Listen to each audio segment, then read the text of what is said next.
কোরবানির ঈদের দিন বেড়ালরা কোথায় গায়েব হয়ে যায় আর পৃথিবীর কোন জাতি বেড়ালদেরকে কোরবানি দিয়ে থাকে?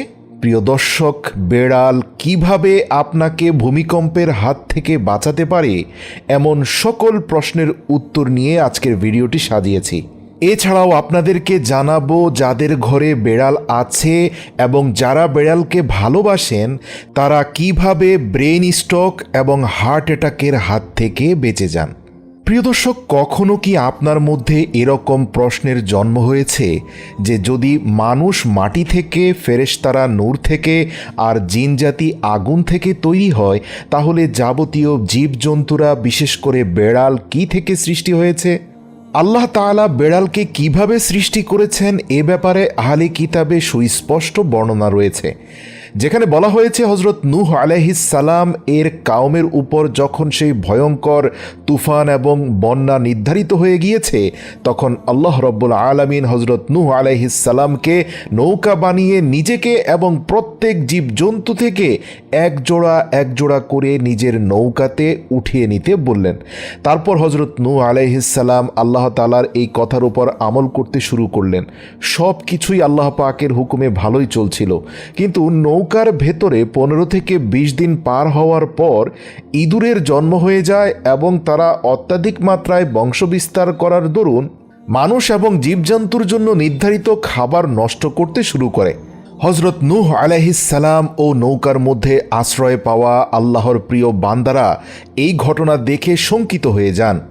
ঘটনা এতই ব্যাগতিক হয় যে নৌকার ভেতরে থাকা মানুষের নির্ধারিত খাবারের অর্ধেকটাই ইঁদুর নষ্ট করে ফেলে এবং তারা নৌকার নিচে বিভিন্ন অংশে ছিদ্র করে ফেলে, যার ফলে নৌকার ভেতরে কিছুটা পানি প্রবেশ করার আশঙ্কা তৈরি হতে লাগলো। তখন হজরত নূহ আলাইহিস সালাম আল্লাহর কাছে দোয়া করলেন, হে রব্বুল আলামিন, আপনি আমাকে এই ইঁদুরের হাত থেকে রক্ষা করুন। সে সময় আল্লাহ রব্বুল আলামিন হজরত জিবরাইল আলাইহিস সালামের মাধ্যমে বার্তা পাঠালেন এবং বললেন, হে নূহ, তুমি নৌকার পিঠের উপরে থাকা সিংহের জোড়ার উপরে হাত বুলাও। এবং সাথে সাথে হজরত নূহ আলাইহিস সালাম যে এক জোড়া সিংহ নৌকার উপর উঠিয়েছিলেন তাদের গায়ের উপরে বিসমিল্লাহ পড়ে হাত বুলালেন। অতপর সিংহ একটি জোরে হাঁচি দেয় এবং সিংহের নাক দিয়ে আল্লাহ পাকের হুকুমে এক জোড়া বেড়াল নৌকার মধ্যে এসে পড়ে। তারপর তারা নৌকার উপরে থাকা সমস্ত ইঁদুরকে খেয়ে পরিষ্কার করে ফেলে, শুধুমাত্র এক জোড়া ইঁদুর রেখে দিয়ে। রাসূল সাল্লাল্লাহু আলাইহি ওয়াসাল্লাম বেড়ালের মুখ দেওয়া খাবারকে পবিত্র বলেছেন। মা আয়েশা রাদিয়াল্লাহু তাআলা আনহা বেড়াল মুখ দেওয়ার পরেও খাবার খেয়েছেন এবং তিনি প্রকাশ্যে বলেছেন, আমি রাসূল সাল্লাল্লাহু আলাইহি ওয়াসাল্লামকে বলতে শুনেছি, বেড়ালের খাওয়া খাবার মানুষের জন্য পাক। এছাড়াও রাসূল সাল্লাল্লাহু আলাইহি ওয়াসাল্লাম এক সাহাবীকে খুবই ভালোবাসতেন, কেননা সেই সাহাবী বেড়ালকে ভালোবাসত। সেই সাহাবীর নাম হচ্ছে আবু হুরায়রা। এই নামটি আল্লাহর রাসূল দিয়েছেন। এই নামের অর্থ বেড়ালের পিতা। অথচ এই নামে ডাকতে ডাকতে আবু হুরায়রার আসল নামটাই মানুষ ভুলে যায়। আবু হুরায়রার আসল নাম ছিল আব্দুর রহমান। এত উৎকৃষ্ট একটা নাম থাকার পরেও আল্লাহর রাসূল আদর করে আবু হুরায়রা বলেই ডাকতেন আব্দুর রহমানকে, কেননা রাসূলের অন্তরেও বেড়ালের প্রতি ভালোবাসা ছিল। বেড়াল নিয়ে পশ্চিমা গবেষকরা অনেক গবেষণা করেছেন। বিশেষজ্ঞরা আমাদেরকে জানিয়েছেন বেড়াল ডিপ্রেশন কম করে থাকে। যারা বেড়াল পালেন এরা সাধারণত জীবনে খুব হতাশ কম হয়ে থাকেন। দুশ্চিন্তা, পেরেশানি, হতাশা এইসব কিছু বেড়াল পালনকারী ব্যক্তিকে খুব কমই আক্রান্ত করতে পারে। আর এর দরুন বেড়াল পালনকারী ব্যক্তিদের হার্ট অ্যাটাক ও ব্রেন স্ট্রোকের ঝুঁকি কমে যায়। এছাড়াও আপনি যদি খুবই মানসিক অবসাদগ্রস্ত থাকেন তাহলে কিছুদিনের জন্য হলেও একটা বেড়াল পালতে পারেন। এটা বিশেষজ্ঞদের প্রমাণিত সত্য তথ্য। বেড়ালের দিকে তাকালে আপনি নেগেটিভ এনার্জি থেকে নিজেকে দূরে রাখতে পারবেন। তাই পশ্চিমা বিশ্বে অনেকেই ডিপ্রেশনের হাত থেকে বাঁচতে ক্যাট থেরাপি বা বেড়াল পালা শুরু করে দেন। এছাড়াও আপনারা জেনে অবাক হবেন যে বেড়ালের শ্রবণ শক্তি কিন্তু অনেক বেশি হয়ে থাকে। ইসলামিক বিশেষজ্ঞরা বলে থাকেন বেড়াল জিন জাতির শব্দ শুনতে পারে।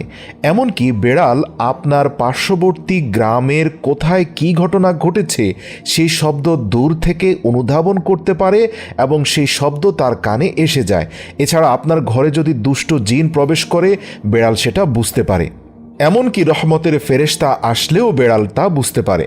আপনি জেনে অবাক হবেন বেড়াল সর্বোচ্চ ৩১ কিলোমিটার বেগে দৌড়াতে পারে। এই গতি আপনি বাইসাইকেল চালিয়েও উঠাতে পারবেন না।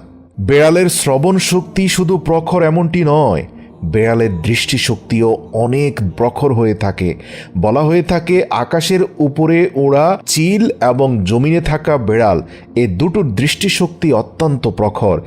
বেড়াল অন্তত ৫০০ মিটার দূরে থাকা ক্ষুদ্র বস্তুকে নিজ স্থান থেকে স্পষ্ট দেখতে পারে এবং বেড়াল যে কোনো দৃশ্য দেখার পাশাপাশি দূর থেকে তা অনুভব করতে পারে এবং তার শব্দ শুনতে পারে। আর এজন্যই তুরস্কেতে ভয়াবহ ভূমিকম্পের অন্তত ১০ মিনিট পূর্বে বেড়াল উচ্চস্বরে চিৎকার চেঁচামেচি করে অনেক পরিবারকে ঘুম থেকে উঠিয়ে দেয়। গবেষণা করে জানা গেছে ভূমিকম্প আসার প্রায় ১০ থেকে ১৫ মিনিট আগেই বেড়ালরা জানতে পারে। তারা প্রকৃতির পরিস্থিতি অনুধাবন করতে পারে, ভূগর্ভের কম্পনের শব্দ শুনতে পারে। এছাড়াও তারা দৃশ্যমান এমন অনেক কিছু দেখতে পারে যা আমার আপনার পক্ষে দেখা সম্ভব নয়। আল্লাহু আকবার। তুরস্কের অনেক পরিবারই বেড়ালের চিৎকার চেঁচামেচির কারণে ঘর থেকে বের হয়ে গিয়েছিলেন, তবে তাদের সংখ্যা নিতান্তই কম। বেড়াল বুঝতে পারে কিছুক্ষণের মধ্যেই ভূমিকম্প হবে। আপনি জেনে অবাক হবেন বেড়াল কিন্তু একদম মিষ্টি খাবার খায় না।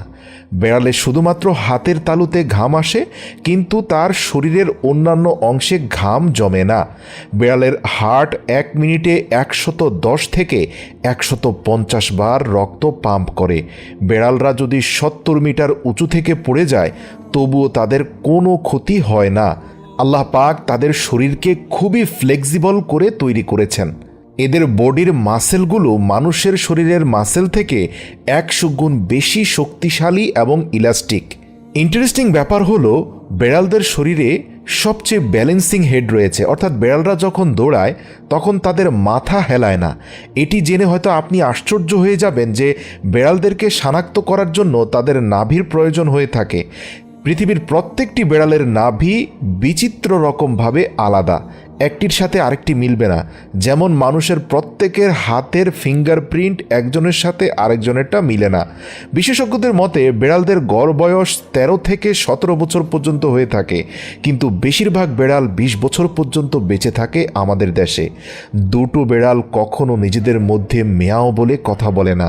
প্রিয় দর্শক, মনে রাখবেন বেড়াল যখনই মেয়াও বলবে এর মানে হচ্ছে সে আপনার সঙ্গে কথা বলতে চাইছে বা আপনাকে কোনো ইনফরমেশন দিতে চাইছে, আপনার জন্য অপেক্ষা করছে। বেড়াল নিজেদের মধ্যে সাংকেতিকভাবে শব্দ আদান প্রদান করে যেটা আমরা বুঝতে পারি না। এছাড়াও বেড়ালের যে মোচ বা গোঁফ থাকে সেগুলো থেকেও কিছু বিশেষ তথ্য জানা যায়। বিশেষজ্ঞদের মতে বেড়ালের গোঁফ এক প্রকার সেন্সরের মতো কাজ করে থাকে, আর এরা এই সেন্সরযুক্ত গোঁফের সাহায্যে শিকারের দূরত্ব ও নির্জন স্থানকে চিহ্নিত করে থাকে।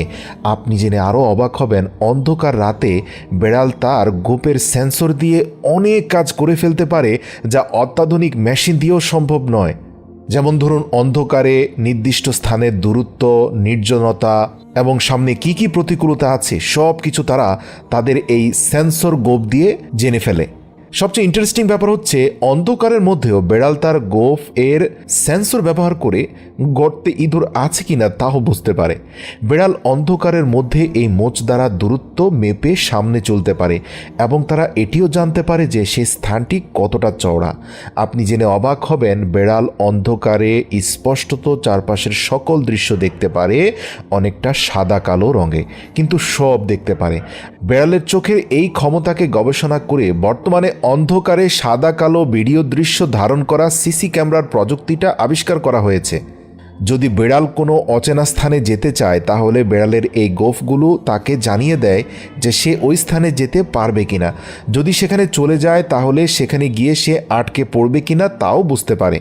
বিশেষজ্ঞদের মতে বেড়ালের এই গোফগুলোর ধারণ তাদের মনের অবস্থা কেমন তাও জানিয়ে দেয়। যদি বেড়ালের গোফগুলো নিচের দিকে ঝুলে থাকে তাহলে এর মানে হলো তার মেজাজ ঠিকঠাক এবং সে আরামে আছে। যদি বেড়ালের গোফ দুই পাশে সোজাসুজি হয়ে থাকে এর অর্থ হচ্ছে সে কোনো অস্বস্তিকর জায়গায় আছে এবং সে ভীষণ রাগান্বিত। এর পাশাপাশি আপনি আপনার ঘরের পরিস্থিতিও অনুধাবন করতে পারেন, অথবা এটিও হতে পারে যে সে কাউকে দেখে ভয় পাচ্ছে। বিশেষ করে বেড়ালের এই পরিস্থিতিটা ঘরে দুষ্ট জিনের প্রভাবকেও প্রকাশ করে। যদি বেড়ালের গোঁফ সামনের দিকে এগিয়ে থাকে এর অর্থ হচ্ছে সে হয়তো গভীর কোনো ধ্যানে মগ্ন আছে। এই যেমন ধরুন, সে যদি কোনো শিকারের জন্য অপেক্ষা করে তাহলেও কিন্তু সে এই মোডে থাকে, অর্থাৎ গোঁফগুলো সামনে থাকে। এজন্য বিশেষজ্ঞরা বলে থাকেন যেহেতু বেড়ালের গোঁফ সেন্সরের মতো কাজ করে থাকে, তাই তাদের গোঁফ কেটে ফেলা একেবারেই উচিত হবে না। বেড়ালের গোঁফ কেটে ফেলা মানে বেড়ালের একটি চোখ উঠিয়ে ফেলার মতো। একটি বিষয় জানলে অবাক হবেন যে শয়তানের উপর আমল করা মানুষজন কালো বেড়াল ব্যবহার করে থাকে, অর্থাৎ তারা কালো বেড়ালকে দেখতেই কোরবানি করে দেয়, আর এর ফলে তারা দুষ্ট জাদুর চর্চা করে। বেড়ালরা সকল প্রকার জিন জাতিদেরকে স্পষ্টত দেখার শক্তি রাখে। তাছাড়া বেড়ালরা মৃত্যুর ফেরেশতাকেও চিনতে পারে। যে কোনো মানুষ মৃত্যুর 5 থেকে 10 মিনিট পূর্বে বেড়াল এমনভাবে চিৎকার চেঁচামেচি করেছে যা দ্বারা স্পষ্টতই বোঝা যায় যে ফেরেশতাদের আনাগোনা বেড়াল পর্যবেক্ষণ করছে। যদি আপনি রঙিন বেড়াল স্বপ্নে দেখেন এর অর্থ হলো কোনো ব্যক্তি যার পরিকল্পনা ভালো নয়, চিন্তা ভাবনায় ঝামেলা আছে, এমন ব্যক্তির আত্মপ্রকাশ ঘটবে আপনার সামনে আগামী কয়েকদিনের মধ্যে। আর আপনি যদি সতর্ক না হন এই ব্যক্তির ফাঁদে পড়ে যেতে পারেন। যদি স্বপ্নে আপনি কোনো সাদা রঙের বেড়াল দেখতে পান তাহলে এর অর্থ হলো কোনো মিষ্টি হাসি ব্যক্তির সঙ্গে আপনার সাক্ষাৎ হবে, আর তার সঙ্গে আপনি সবসময় সাবধানতা অবলম্বন করবেন, কেননা সে তার মিষ্টি ভাষা দ্বারা আপনার অনেক ক্ষতি করতে পারে। আপনাদেরকে জানিয়ে রাখি যে বেড়ালরা যখন অনেক বেশি গোশত খেয়ে ফেলে তখন তাদের বদহজম হয়ে যায় এবং সে সময় এরা কিছুটা পরিমাণে ঘাস খেতে পছন্দ করে। আর এজন্য কোরবানি ঈদে সকল বেড়াল বিভিন্ন ধরনের জন্তু জানোয়ারের হাড় এবং মাংস খাওয়ার পরে ঘাস খাওয়ার জন্য তারা লোকালয় থেকে দূরে চলে যায়। এজন্য কোরবানি ঈদে সাধারণত বেড়ালদেরকে খুব একটা বেশি দেখা যায় না। এছাড়াও ঈদুল আজহা বা কোরবানির ঈদে বেড়ালরা সাধারণত দৃশ্যমান থাকে না। তাদেরকে এজন্যই দেখা যায় না কেননা গবেষণা বলে যে বেড়ালরা পশু জন্তুর রক্ত সহ্য করতে পারে না। এখানে সেখানে বিভিন্ন ধরনের পশু জবাই হয়, সেগুলোর রক্ত দেখে বেড়াল ভয় পায়, তাই বেড়ালরা আতঙ্কিত হয়ে পালিয়ে থাকে। এছাড়াও অনেক ইসলামিক বিশেষজ্ঞগণ বলেন কোরবানির ঈদের দিন আকাশ থেকে বিভিন্ন ফেরেশতারা পৃথিবীতে নেমে আসে, আর ফেরেশতাদেরকে দেখার পর বেড়ালরা সেখান থেকে লুকিয়ে পড়ে।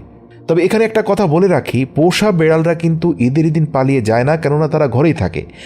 আর বেড়ালদের যত ইন্টেলিজেন্স পাওয়ার রয়েছে এই সব কিছু কিন্তু পোষা বেড়ালদের মধ্যে নাও পাওয়া যেতে পারে, কেননা পোষা বেড়ালদেরকে মানুষ তার প্রাকৃতিক অবস্থায় না রেখে তাদের উপর এত বেশি হস্তক্ষেপ করে, বিশেষ করে তাদের গোঁফগুলো ছোট করে ফেলে, শরীরে ঘষাঘষি করে তার অনেক লোম ফেলে দেয়। এর ফলে স্বাধীনভাবে বিচরণ করা একটা বেড়ালের ক্ষমতার সাথে পোষা বেড়ালের ক্ষমতা খুব কম হয়ে থাকে। তবে ভূমিকম্প সতর্কতা থেকে শুরু করে ঘরের অস্বাভাবিক বস্তু দেখা এসব কিছু পোষা বেড়ালের মধ্যেও রয়েছে। প্রিয় দর্শক, ভিডিও শুরুতে বলেছিলাম মানুষ মাটি থেকে, জিন আগুন থেকে, ফেরেশতারা নূর থেকে সৃষ্টি। তাহলে বেড়াল সহ সকল প্রাণী কি থেকে সৃষ্টি? এ বিষয়ে তাফসীরবিদগণ বলেন পৃথিবীর সকল পশু পাখিদেরকেও মানুষের মতো মাটি থেকে আল্লাহ পাক সৃষ্টি করেছেন, তবে মানুষকে স্বাধীন করে করেছেন, আর সকল পশু পাখিকে মানুষের বাধ্য করে মাটি থেকে সৃষ্টি করেছেন।